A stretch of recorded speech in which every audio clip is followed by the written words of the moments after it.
I came home from 5 years of war in Afghanistan and found my wife standing at the altar in a white dress, marrying the man who used to shove my face into locker room tiles in high school.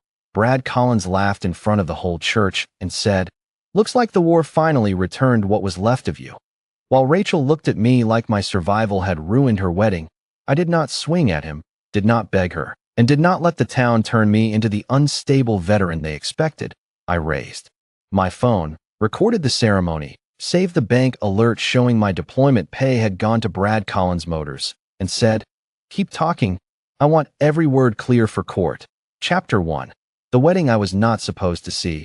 I thought coming home would feel louder.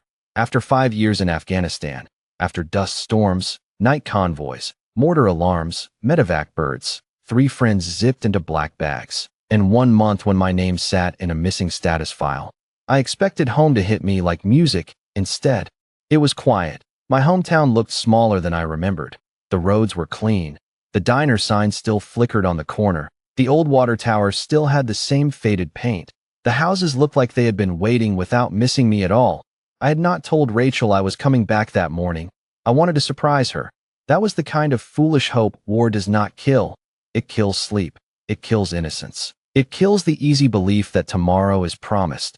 But sometimes, it leaves one stupid little thing alive. I pictured her opening the door. I pictured her hand flying to her mouth. I pictured her crying into my chest. I pictured myself finally setting down the weight I had carried across deserts and military hospitals and classified debriefings. The house was empty. Not just empty because she was out. Empty in a way that meant a life had been removed. The couch was gone. The wedding photo was gone. The old wooden coffee table I bought before my first deployment was gone. The walls had been painted a soft gray I did not choose. On the fireplace sat a framed photo of Rachel and Brad Collins. Brad Collins. The name moved through me like a cold blade. There are people from childhood who become stories. Brad had been that for me. The football captain. The rich kid. The boy who locked me in his storage closet after gym. The boy who once pushed my face into the wet tile floor and told me I should thank him for teaching me how to kneel. The boy who laughed while his friends threw my backpack into a ditch after school. I had not heard his voice in years, but I remembered it. Some voices stay in your bones. I stood in my own living room, wearing a faded army jacket, holding a duffel bag with Afghan dust still in its seams, staring at a photo of my wife smiling beside the man who once made me hate walking into school. My phone buzzed. A bank alert. Large payment posted. Recipient. Collins Motors Event Services. Amount. $18 for 100. Source. Walker Deployment Account. I read it twice. Deployment account. That was the account where my pay, combat bonuses, and housing allowances had gone for years. Rachel had limited authority to manage household bills. Not weddings. Not Brad Collins. Not whatever nightmare I had just stepped into. I opened the front door and saw Mrs. Albright from next door watering flowers. Her eyes widened when she saw me. "Ethan?" "Yes, ma'am." Her mouth opened and closed. You're home." That was the plan. She looked toward the street, then back at me. I already knew before she said it. "Where is Rachel?" Mrs. Albright gripped the hose. "Oh, honey." People only say, "Oh, honey," when they are about to hurt you with information they do not want to own. "Where is she?" I asked again. "At church." "Why?" Her eyes filled with pity. That was worse than fear. "Ethan, maybe you should call someone." I smiled once. It did not feel like a smile. "I have been calling people for 5 years. Where is my wife?" Mrs. Albright whispered. "She's getting married." The church was 10 minutes away. I drove there in 7. I did not remember parking. I remembered the steps, white flowers tied to the railings, a welcome board with Rachel's name written in gold. Rachel Miller and Bradley Collins. Not Rachel Walker, Rachel Miller. My wife had taken off my name before the law did. The church doors were open. Music floated out. The kind of soft piano version of a love song people use to make betrayal look holy. I stepped inside. Every head turned. Some people gasped. Some froze. Some looked away because guilt has reflexes. At the altar stood Rachel in a white dress. Beautiful. Terrified. Not because she missed me, because I arrived. Beside her stood Brad Collins in a navy suit, hair slicked back, smiling like God had personally handed him one last chance to humiliate me. The pastor stopped speaking. Rachel's bouquet trembled. Brad looked me up and down. Then he laughed. Well, damn, he said. Look who finally crawled home. The room went dead silent. He took one step down from the altar. War didn't finish you. I looked at him. 5 years in combat teaches you something about violence, not how to use it. When not to. Brad wanted me to hit him. I could see it in his eyes. He wanted the old Ethan, the one who flinched, finally to explode in front of the whole town. He wanted cameras, witnesses, a violent veteran, a ruined wedding, a story where he and Rachel became victims. I lifted my phone. Pressed record. Say it again, I said, clearly. His smile twitched. Rachel whispered, Ethan, don't. I looked at her. That was her first word to me after 5 years. Not thank God. Not you are alive. Not I waited. Don't. I lowered my eyes to the phone screen. Recording. Good. The pastor stepped forward. Ethan, perhaps we should speak privately. Are they legally able to marry? No one answered. I looked at Rachel. Are we divorced? Her lips parted. Her father, Frank Miller, stood from the front pew. Ethan, this is not the place. I turned toward him. It is exactly the place. You are holding a wedding. Diane Miller, Rachel's mother, began crying softly. Not for me. For the spectacle. Rachel came down the steps. Her dress brushed against the floor. You were gone, she said. I was deployed. You disappeared. I was listed missing after an ambush. Then recovered. You received notices. Her face changed. Just a little. Enough? Frank stepped between us. You left her alone for years. I served. You made her a widow without a funeral. I am standing here alive. Brad laughed under his breath. Alive is generous. I turned the phone slightly toward him. Thank you. For what? For motive. His jaw tightened. Rachel said. Brad helped me survive. I stared at her. The church blurred for half a second. Not from tears, from the violence of understanding. Brad had helped her survive. With my money.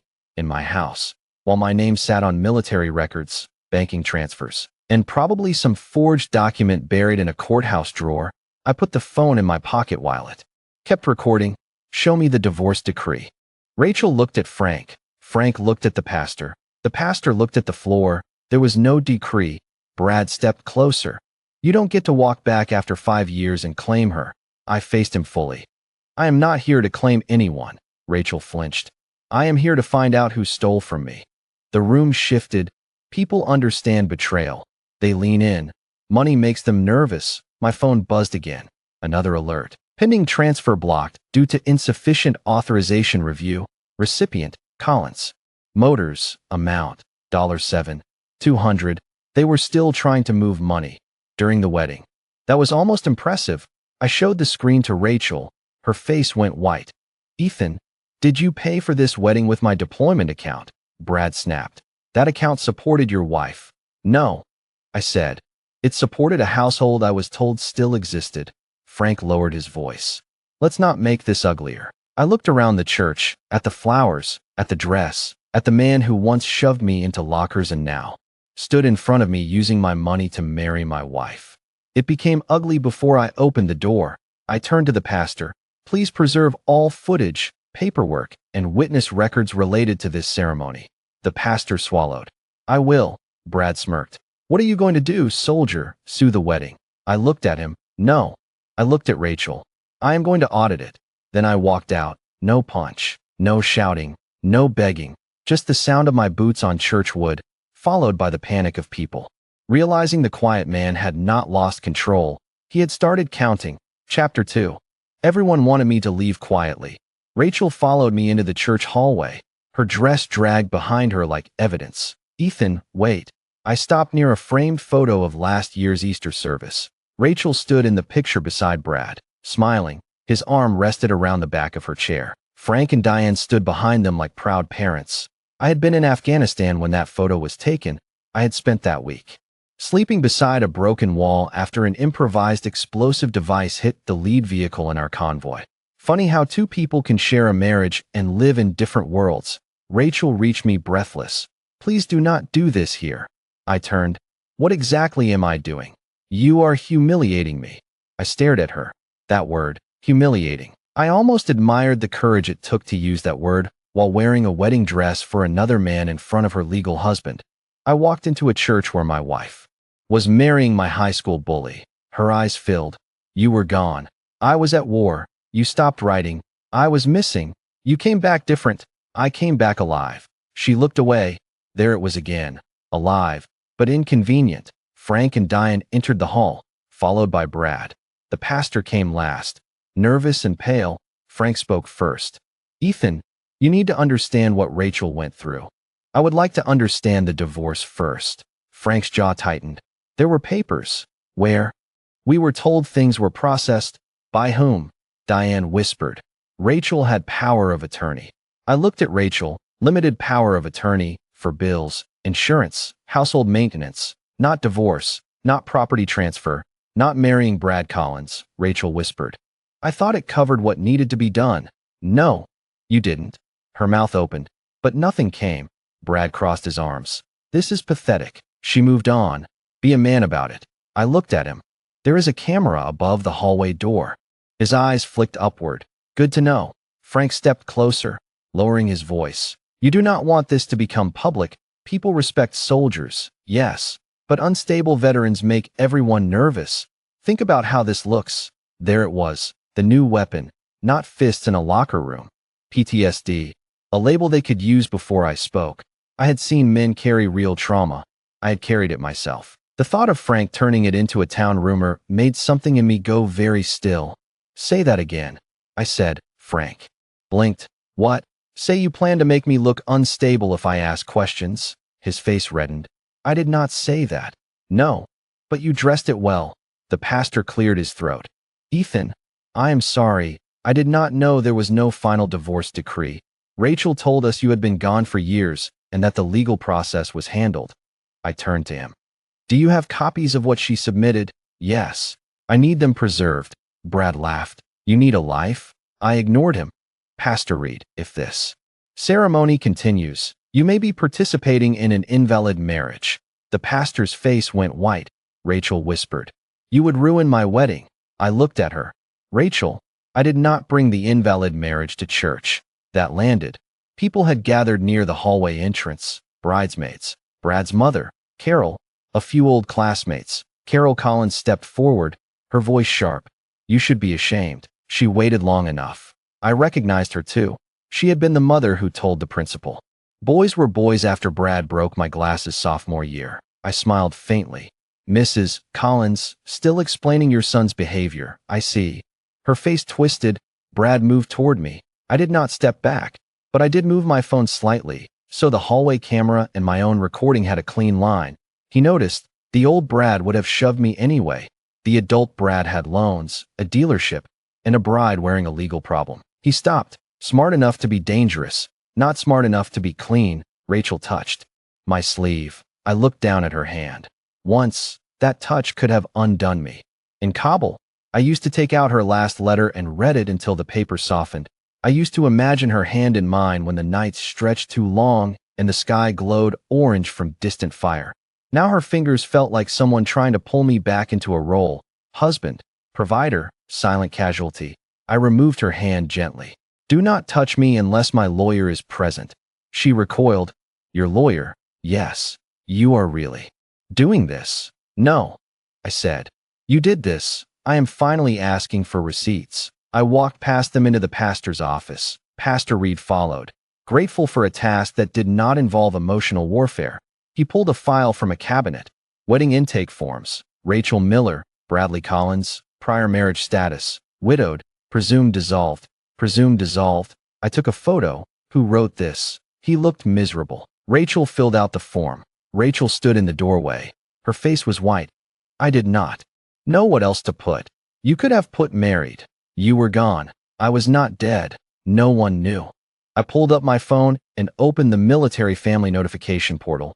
It took me a moment to get through the login, but my credentials still worked. My hands were steadier than I felt. I found the records. Initial missing notification, follow-up status update, recovery under medical care, restricted communication period, family notice sent, family notice signed, recipient, Rachel Walker, date, time, digital acknowledgement. I turned the screen toward her. You knew I was recovered. She stared at the screen. Diane began crying harder. Frank closed his eyes. Brad looked at Rachel. Something passed across his face. Not surprise. Calculation. Good. I took a screenshot. Rachel whispered. They told me you might not come home the same. I nodded slowly. So you spent my pay and married Brad before finding out. That is not fair. No, I said. It is documented. The pastor placed copies of the wedding file on the desk. I collected them.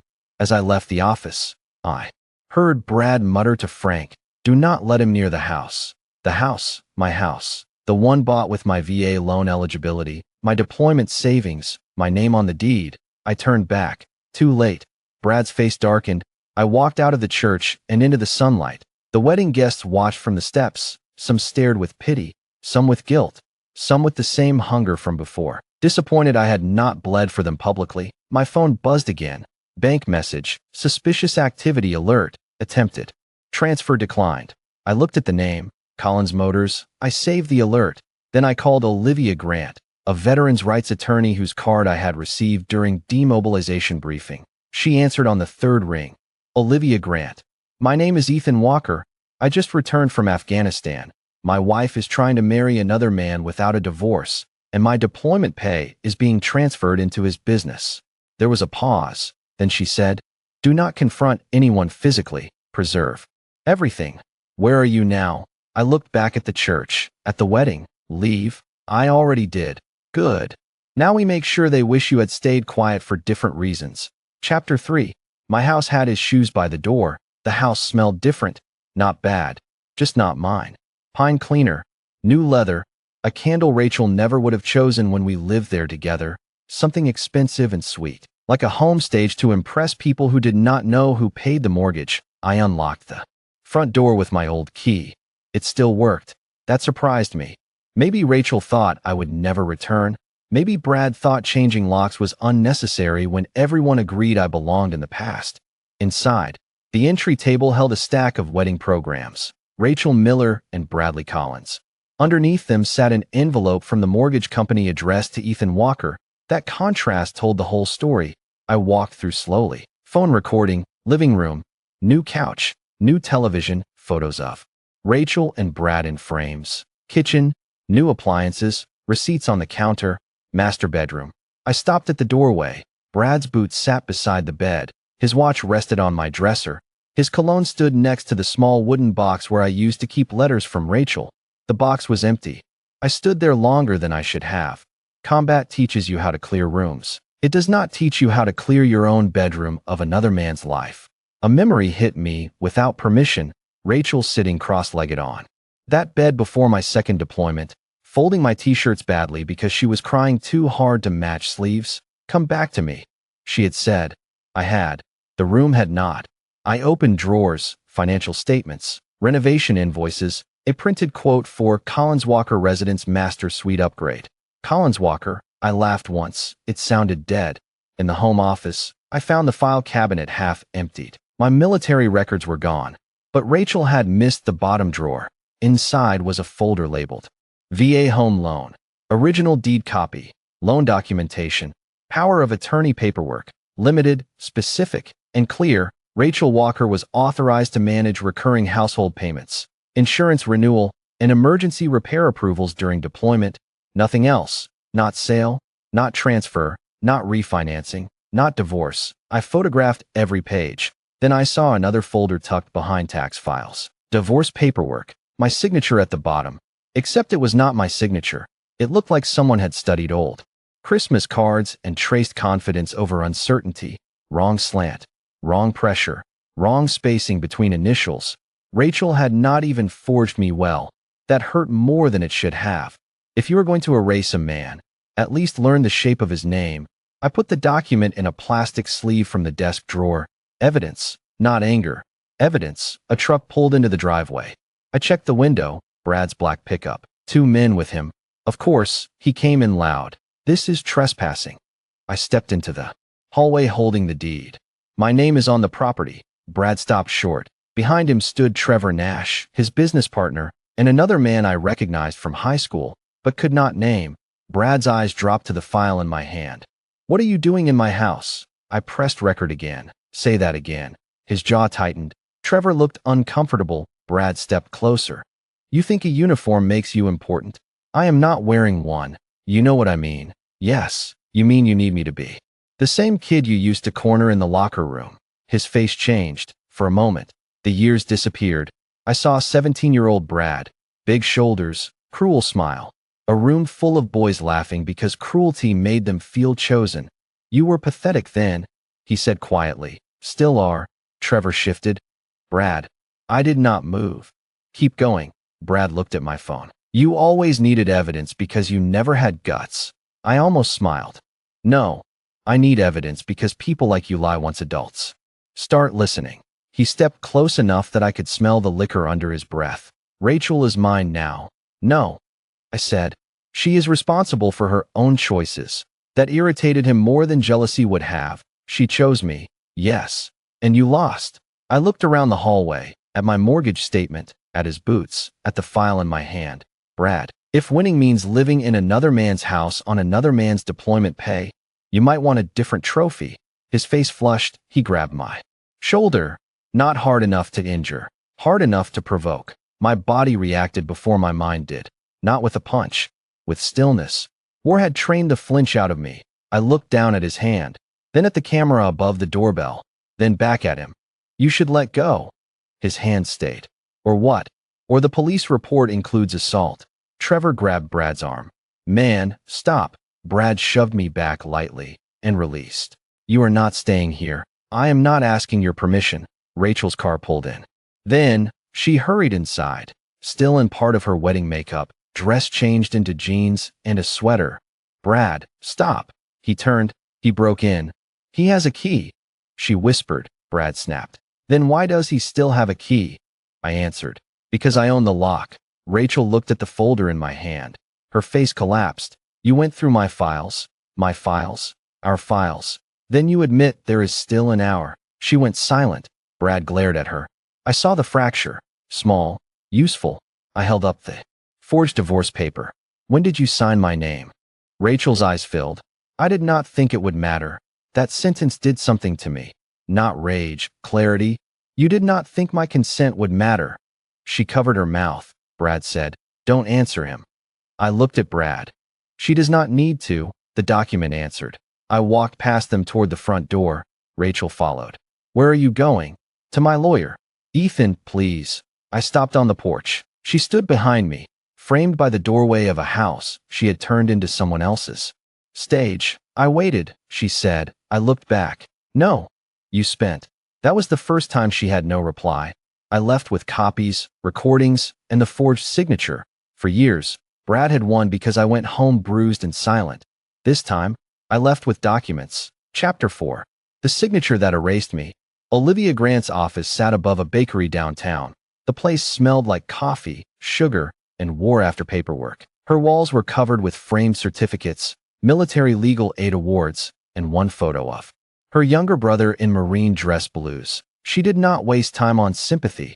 She read the forged divorce paper first, then the power of attorney, then the deed, then the bank records, then the wedding intake form. By the end, she leaned back and said, they were either arrogant or stupid. Which is better for us? Arrogant. Stupid people make random messes. Arrogant people make patterns because they believe no one will challenge them. I liked her immediately. She tapped the forged signature. This is not valid. It also may be criminal. What about the marriage? If there is no final divorce decree, Rachel cannot legally marry Brad. She tried. That ceremony is invalid, or at minimum legally defective. We will confirm with county records. What about the money?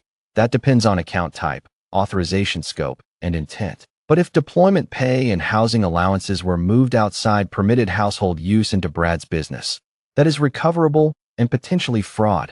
I placed the military notification records on the desk. She knew I was recovered. Olivia's face changed. Not much. Enough. She signed these. Yes. Then the abandoned wife narrative collapses. She will say she thought I was gone mentally. That is not a legal divorce. I almost laughed. Olivia opened a new file. We start with 4 actions. 1. Revoke all powers of attorney. 2. Freeze any remaining joint authorization pending review. 3. Notify the VA and military finance liaison. 4. Record a property fraud alert on the house. Do it. 5, she said. You stop private conversations with Rachel. I looked down. She noticed. You still love her? Yes. Love makes terrible legal strategy. I know. Do you? No. Good. Honesty is useful.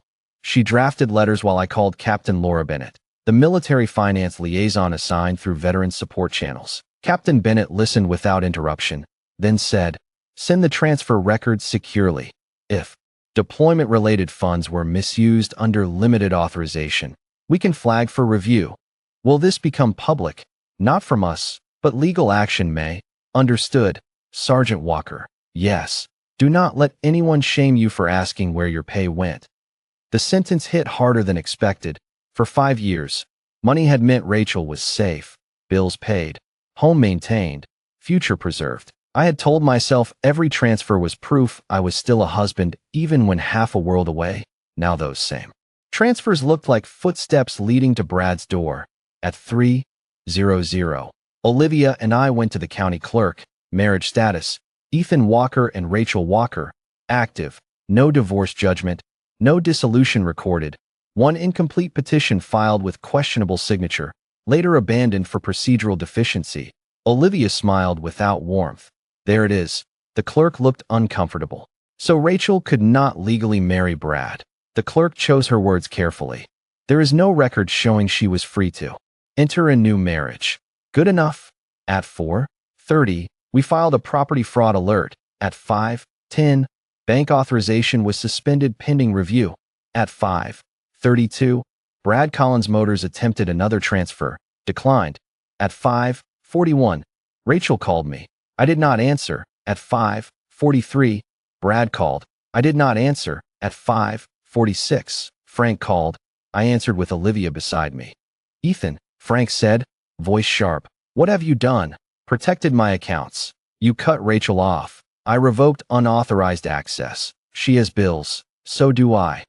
This is punishment." "No. This is accounting." He exhaled angrily. "You were gone 5 years. Do you understand what that did to her?" "I understand what she did while I was gone. You cannot expect life to wait forever. I expected my legal wife not to forge my name." Silence. Then Frank said, "Be careful. People know what war does to men." Olivia's eyes sharpened. I put the call on speaker. "Can you repeat that?" Frank paused. "You heard me." "Yes, my attorney did too." The call ended. Olivia wrote another note. "Good. Witness intimidation flavor." I stared at the phone. I used to think Frank respected me. "No," Olivia said. "He respected your usefulness." That was the day my grief changed shape. Until then, I had thought I was dealing with a marriage that died while I was away. Now I understood I was dealing with people who had kept my name alive only where it paid them. That evening, I went to the Veterans Center because Marcus Hayes was waiting there. Marcus had served with me through 2 deployments. He had pulled me from a ditch after the ambush that put me in the missing file. He knew what happened when my convoy went dark, how long I was unconscious, how classified care limited contact, how badly I tried to send messages once I was allowed. He hugged me hard enough to hurt. "You look like hell." "You look worse, liar." We sat in the empty rec room under fluorescent lights. I told him everything. The church, Brad, Rachel, the forged signature, the money. Marcus listened with the stillness of a man who understood rage and did not feed it. When I finished, he said, "I will testify. I have not asked. You did not need to. She is going to say I abandoned her." Marcus leaned forward. "Then I will say where you were when she was buying flowers." That was when I finally broke. Not loudly, just one breath that did not come back right. Marcus sat beside me and said nothing. That was friendship, not fixing, not advising, just staying while the man beside you remembers he is human. Chapter 5. They called me unstable before I spoke. The town chose its story by breakfast. Rachel Miller finally finds happiness after years as a soldier's lonely wife. Combat veteran returns unexpectedly and disrupts wedding. Sources say he seemed angry. Sources, cowards with Wi-Fi. Rachel posted a statement before noon. "I never wanted anyone hurt. For years I lived in uncertainty, fear, and grief. I tried to move forward with the support of people who were there when I was alone. I hope Ethan gets the help and peace he needs." She did not say my name with love. She said it like a diagnosis. Brad shared the post with a flag emoji. That almost made me laugh. A man who used my deployment pay now hiding behind patriotism. Olivia told me not to respond publicly. I did not. I saved everything. At 1:00, I went to Miller's Cafe because I needed food and refused to hide in a motel like a fugitive from my own life. The conversations dropped when I entered. Old classmates looked at me. Some nodded. Some looked away. One man whispered something about PTSD. I ordered black coffee and eggs. Brad walked in 10 minutes later. Of course, he had always understood audiences. He wore jeans, a Collins Motors jacket, and the grin of a man who thought public places protected him. He slid into the booth across from me without invitation. Soldier. I looked at my coffee. Brad, town's worried about you. Is it? You show up at a wedding, record people, break into a house. My house. He smiled. See? That right there. That intensity. People notice. I looked toward the ceiling. Corner. Camera. Then the counter. Audio system. Then back at him. Choose your words. His smile thinned. You always were strange. I said nothing. He leaned closer. High school. Army. Marriage. Same Ethan. Always looking for someone else to make you feel like a man. The old words had less power than he hoped. Not none, but less. War had not healed the boy Brad hurt. It had put armor around him. Armor is not healing. It is useful anyway, Brad whispered. Rachel chose me because I was here. You were just a uniform sending checks. There. The check. I took a sip of coffee. Did she tell you the transfers are under review? His face flickered, brief, real, then gone. You cannot prove anything. I smiled. Thank you. For what? For confirming you know there is something to prove. He shoved the table. Coffee spilled. A few people gasped. I did not move. The owner, Mrs. Keller, called out. Brad, enough. He stood, pointing at me. See. Look at him. He wants me to hit him. Wants to play victim like he always did. A chair scraped behind him. A voice said, No.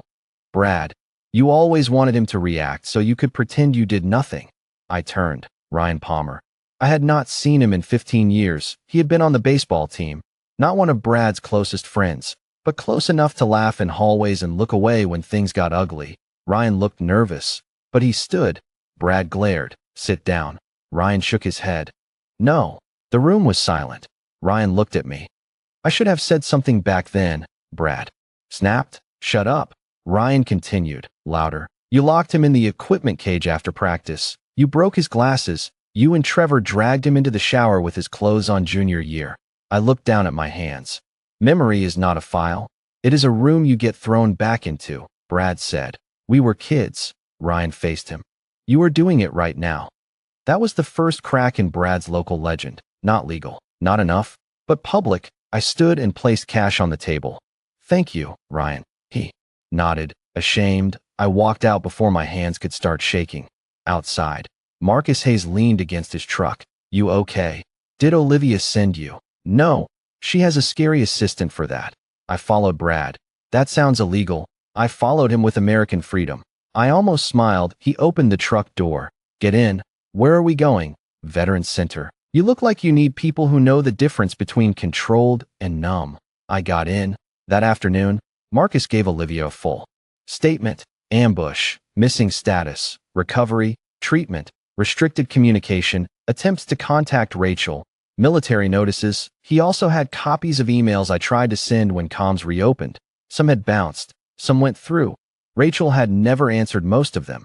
At 6:00, Captain Bennett sent confirmation that Rachel had signed 3 official status acknowledgments. At 7:00, Olivia sent preservation notices to Rachel, Brad, Frank, Diane, Collins Motors, and Trevor Nash. At 7:15, Rachel came to my motel, not the house. She did not have access anymore. I opened the door with my phone recording at my side. She looked smaller in regular clothes. No wedding dress, no flowers, no audience. Just a woman who had run out of stage lighting. Ethan, what do you need? She flinched at the word need. Can we talk without lawyers? No. Please. No. Her eyes filled. I did wait. I said nothing. At first. I waited every day. I slept with my phone on my chest. I jumped every time a car came down the street. When they said you were missing, I broke. I believe you. Hope flickered. Then I continued. And then you chose what to do after breaking. She cried. Brad was there. Yes. He made me feel alive. With my money. She covered her face. I did not know how to stop. You could have started by not marrying him. She lowered her hands. I thought you would never really come back. I looked at her. No. You hoped I would not come back in time. Her mouth opened. No sound. Truth does that when it arrives without decoration. I closed the door gently. Not slammed. Not shouted. Gently. That hurt her more. Chapter 6. She had signed every notice. Olivia called it the paper graveyard. That was what she named the conference room after we spread 5 years of my life across the table. Military notices, bank transfers, power of attorney documents, mortgage records, wedding vendor payments. Collins Motors ledgers from a source we had not yet identified. Social media posts, screenshots, emails, voicemails, forgery. Analysis. It is always more than one thing. Olivia said, people think betrayal is a moment. It is usually an accounting system. We began with Rachel's claim. She thought I was dead or gone. The documents disagreed. Notice 1. Missing after hostile engagement. Signed by Rachel Walker. Notice 2. Recovered. Receiving medical care. Communication restricted. Signed by Rachel Walker. Notice 3. Returned to duty status. Delayed repatriation possible due to operational requirements. Signed by Rachel Walker. Each signature was digital. Each had IP logs. Each had timestamps. Each had her acknowledgement that the status did not constitute death, abandonment, or discharge from marital obligations. Olivia looked at me. She knew. Yes. Not emotionally, legally. Yes. Good. We need both. But legal wins in court.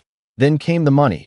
At first, Rachel used my pay for household bills, mortgage, utilities, insurance, food.